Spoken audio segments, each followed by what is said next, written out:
How long will you continue to doubt yourself? How long? Hold my makeup brushes because we need to talk. Hi guys, welcome back to the channel. Today's video is going to be a little different, a bit more on the self-development piece that I say I want to bring to my channel but never did. Today's the day though. So I'm gonna do my makeup as I talk about this. Before I even get started, let's do the edges. Very important. Priorities, Jen.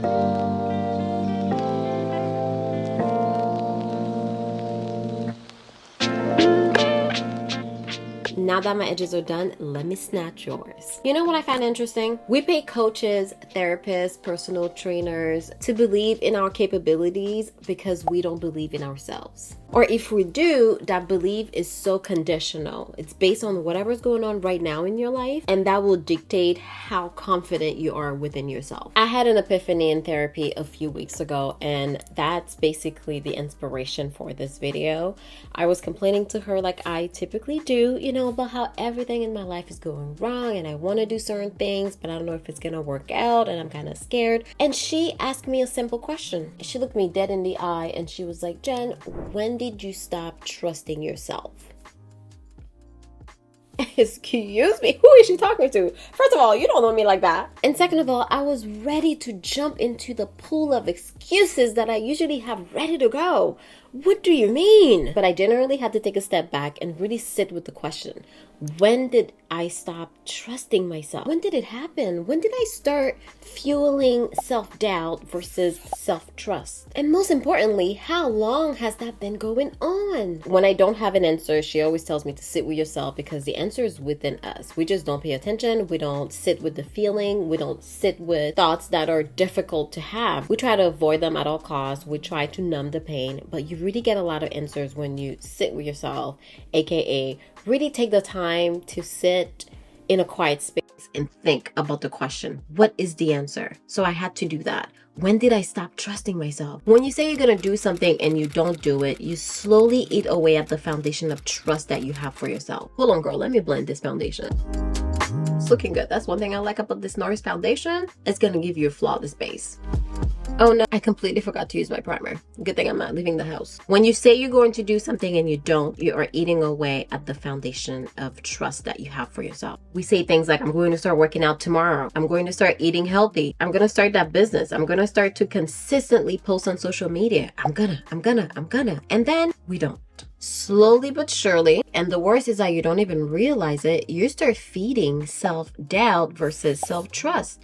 You don't trust the words that you tell yourself. Your words begin to lose their meaning. And it's fine the first few times, but it doesn't feel good month after month, year after year. And eventually you wake up one day and you look back and you're like, damn, how come I'm in the same situation that I was last year? How come I'm in the same space? Well, I hate to bring it to you, it's because you didn't show up for you. I need to use that brush. Ironically enough, we show up for all the people in our lives. We show up on time every single day at work. We dedicate decades of our lives, if not a lifetime, to building somebody else's dream. When we give our word to someone else, guess what we do? We pull through. We keep our words. Oh, I said I was going to do so and so for someone else, so I'm going to do it. Well, it's time for you to start holding yourself to higher standards. When you give yourself your word, it's time for you to pull through. If you say you're going to show up, do it. If you say you're going to start.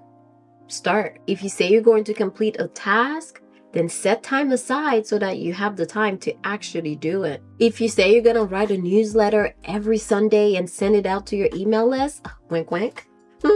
Go ahead and do it. You're going to post a video, do it. Set the time aside. If you say you're going to do something for you, it's time for you to show up for yourself. Because you show up for everyone else in your life, you've been neglecting yourself for way too long. Oh, but Jen, it's challenging. It's hard. Well, yeah, we all know it's hard to show up for ourselves. We all know it's challenging. If it was easy, everybody would do it. But you've been complaining for a decade about the things that you haven't been doing. So it's time for you to make a change. And as challenging as it is to show up for yourself, as challenging as it is for you to do the thing, I want to give you some words of encouragement. You've been doing it all along. You've been putting in the reps. You've been showing up to work every day. You've been keeping your promises to other people. You've been showing up for everybody else in your life. So you have the repetition. The muscle is there. You just have to start using it for you to shift it a little bit. When you tell someone you're going to do something for them, how come you do it? How come you pull through? It's not like you didn't have the time. You don't flake on them. You still show up. So how did you figure it out? So now it's about time for you to start figuring the same thing out for you. Makeup's looking good. Blending game is looking good. Let's add some powder. It's just a mindset shift that needs to happen. The difficulty will always be there. I'm not here to sit here and preach and let you know, hey, it's going to be easy. You just have to do this and that. It's not going to be easy. I struggle with this, but my life has been changing ever since I started looking at it differently. If I say, Jen, I'm going to do something for you, I'm going to show up for me. It's that simple. I will figure out how to show up for myself. If I need to say no to some last minute plans, because I had already planned out my evening, I guess that's what it's going to be. And no, I'm not going to feel bad about it, because for the first time in my life, I am building that trust. I'm building that integrity that I have for myself. I'm not going to allow somebody else to make me feel bad because they were last minute with their plans. What are we doing right now? There comes a time in your life where you got to stop with the excuses. It's never going to be perfect. It's not going to line up exactly how you want it to. But if you have that urge, that desire to start something, to do something, to show up for yourself, to work out, to eat better, to create space for you, to clean your house. If you have that desire to do these things, it's about time that you take action. Part of it too, I think, is that we need to start seeing ourselves as someone who is worthy of our own time. We value so many different people in our lives, family, friends, we have close relationships, parents that we value. So when we give them our word, we of course want to pull through because they mean something to us. They're important people in our lives, and that makes perfect sense. But you're also important. You deserve your time. You deserve your energy. You deserve your attention, and you deserve to keep the promises that you make to yourself. You deserve to show up for yourself. You deserve to give yourself the same energy that you have been giving everybody else in your life, including those that don't even deserve it. Because let's be honest, not everybody deserves our time and energy, and we've been giving it around since 1990. It's time to really back in and start doing these things for you. Okay, my camera died. I feel like I was going off on something, and here we are. Anyway, I'm someone who struggled with this my entire life. I struggled with this my entire YouTube career. I've been very inconsistent, but it came a point where I just had to sit with myself, especially after having this conversation with my therapist, and was like, okay, Jen, you got to figure things out. You got to stop flaking on you. I don't flake on nobody else in my life. You already know this. If I told I'm going to be there, I'm going to be there. But then for me, everything hurts. My head hurts, my back hurts, my toe hurts, my fingernail hurts, everything hurts. And I don't show up for me. So I struggle with this, but I have a few tips for you. Don't worry, I have a few ideas that hopefully can help you on your journey of becoming the best version of you, okay? Because we have to really tackle these habits. We have to get to the bottom of things so that we can do better and change our ways. So first tip is to make reasonable promises. If you say you're going to change your world tomorrow, or you're going to lose 20 pounds by next week, you're only playing yourself. Because let's be realistic, if you're trying to do everything at once, you're just gonna get discouraged and you're gonna continue to flake on yourself, which means you're gonna feel exactly the same way you've been feeling, like, oh, something's wrong with me, I'm not getting anything done. So let's be reasonable with what we want to do, or let's break down our goals to actionable, reasonable steps so that you can do one thing at a time. Number two, and this one's a big one for me because I'm someone with a lot of ideas,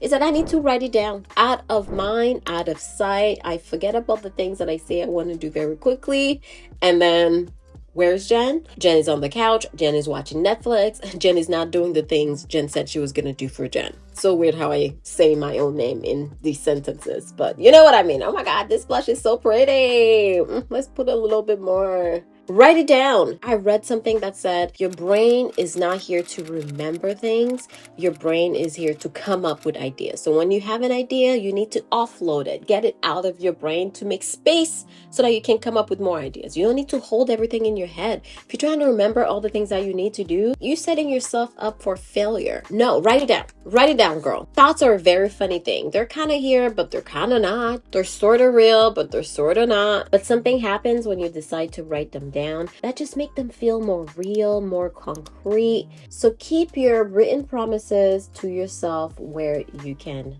find them, where you can see them, and where you can get reminded of them every so often. Because if you're like me, you're gonna need a lot of reminders. Okay, let me do my eyes real quickly and I'll be back. Nothing crazy, just a nice little color on the lids, okay?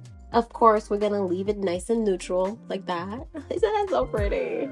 I'm telling you that there ain't no other way. Pack your bags and then you will go away. I'm not gonna be begging you to stay. So maybe if you asked me yesterday, I would handle this differently.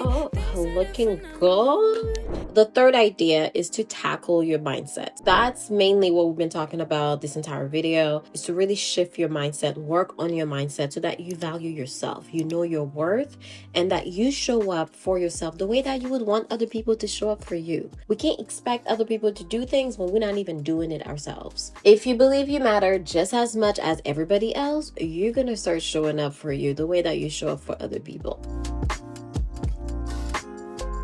I don't know what I want to do for my lips, but I'm thinking of doing something glossy, something sheer, something pink, something fun. Okay, let's see what I got. I got a few options. We got Buxom. I used to wear this all last year. We have Buxom over here. I have the Fenty Glow, which is another favorite. And then I also have, this is more to line my lips, I think, Breadwinner from Fenty. So I'm going to use this just a little bit around my lips just to give a little dimension, and then we'll go with the glosses.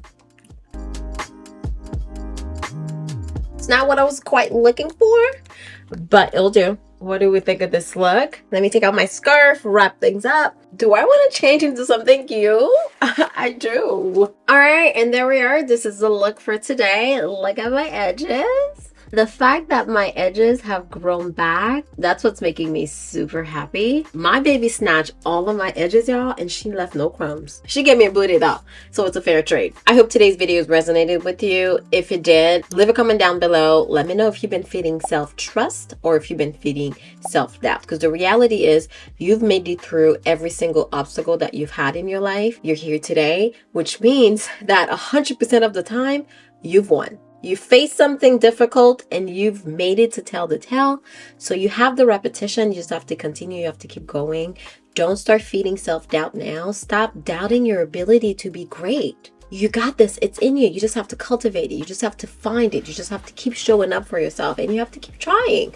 Otherwise, what are we really doing? If this video resonated, I have a newsletter that go out every Sunday, and it's around these type of conversations, the mindset stuff, the self-development, the self-improvement, the doubts, the trust. It's about all of the things that we can do, little changes that we can do on the day-to-day so that we see great results in our life. If you're interested, I'll put the link down below. It's called Slow Sips Sunday because it's your fresh cup of self-development that you get every Sunday morning that sets you up for success throughout your week. Again, I'll put the link down below. Thank you so much for watching this video. I hope that you enjoy my makeup. If you want any link or anything, they will be down below. Thank you so much for your support, and I'll see you in my next one. Bye.